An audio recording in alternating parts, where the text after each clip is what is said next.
Permettez de rappeler que nous sommes dans une vaste opération de modernisation de nos services publics. Et pour ça, il faut aussi rappeler que c'est vraiment le vœu du président de la République qui voudrait bien qu'on aille vers vraiment une digitalisation de nos services publics. Et de ce point de vue, le ministère de la fonction publique étant le ministère en charge des réformes de l'administration, nous avons pensé donc aller vers une compétition qui met au défi les étudiants pour nous proposer des solutions adaptées au contexte donc des services publics. C'est dans ce cadre-là que nous avons organisé ce Govathon. Alors, comme je l'ai dit, une compétition, évidemment, vous primez les meilleurs, mais il faut dire aussi que nous avons en tout cas assisté à des projets, à la présentation de projets très intéressants que nous n'allons pas en vérité abandonner puisqu'ils ont été tous bons.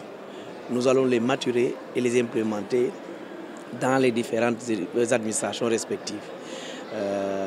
Au-delà donc de l'aspect compétition qui a été présenté ici, mais ce sont en tout cas des idées innovantes que nous allons vraiment maturer. Oui, nous sommes dans une phase pilote, c'est pourquoi nous n'avons pas voulu trop embrasser pour voir ce que ça va donner. Nous avons donc choisi que 6 ministères en phase pilote pour aller dans ce projet-là. Mais il est clair que dans les prochaines éditions, nous allons embarquer en tout cas tous les ministères en fonction donc de leurs priorités. Et c'est pourquoi, pour le moment, nous avons travaillé sur des secteurs stratégiques que sont l'agriculture avec la sécurité alimentaire, la formation, parce que justement nous devons avoir un capital humain assez outillé pour être en même de porter toutes les réformes que veut impulser cette transformation systémique. Le secteur des transports qui aujourd'hui constitue un enjeu de taille avec tous les lots d'accidents et autres que nous connaissons. Et c'est la même chose avec le tourisme local puisqu'il faut vendre la destination Sénégal. Oui, comme je l'ai dit, nous avons primé trois projets ici, mais nous allons accompagner les 12 projets sélectionnés. C'est cela la vérité. Et nous avons déjà mis en place une équipe autour de cela, qui sera accompagnée, qui aura toute la collaboration des services techniques donc, du ministère en charge du numérique, qui a l'infrastructure informatique pour leur offrir le cadre dans lequel ils vont développer tous ces projets-là. Donc nous avons 10 mois pour maturer ces projets-là et les implémenter définitivement au sein de l'administration publique. Oui, un sentiment, je dis plutôt d'humilité, puisque c'est un peu le rôle du ministère de la fonction publique, qui est un ministère transversal, un ministère qui a en charge l'administration, toute l'administration publique. Et de ce point de vue, nous devons constituer le catalyseur de tout ce qui va se faire au niveau donc, de l'administration.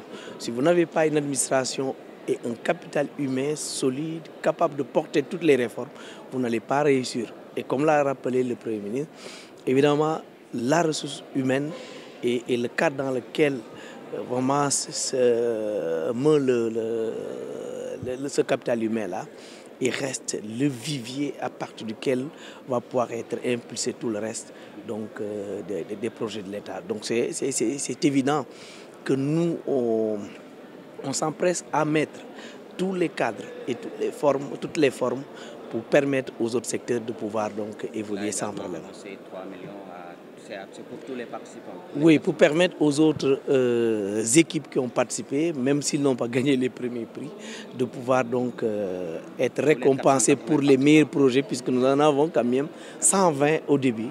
Et nous avons sélectionné jusqu'à 12 projets que nous estimons être vraiment des projets très prometteurs pour l'administration publique. Oui, de très grands défis au-delà de la digitalisation de nos services, mais il faut dire que nous devons apporter plusieurs réformes qui ne touchent pas seulement ce domaine, qui reste quand même un pas important. Il y a la professionnalisation même de la gestion des ressources humaines de l'État. Comme vous pouvez le constater, nous avons noté après des audits, beaucoup de dysfonctionnements au sein de l'administration. Il y a encore des choses à assainir et nous allons très bientôt engager ces grands chantiers. Et bientôt d'ailleurs, nous allons lancer les concertations pour le service public, des concertations nationales. Et ça nous permettra de dégager toute la feuille de route qui va guider désormais dans les 10 prochaines années les travaux de transformation de notre administration publique.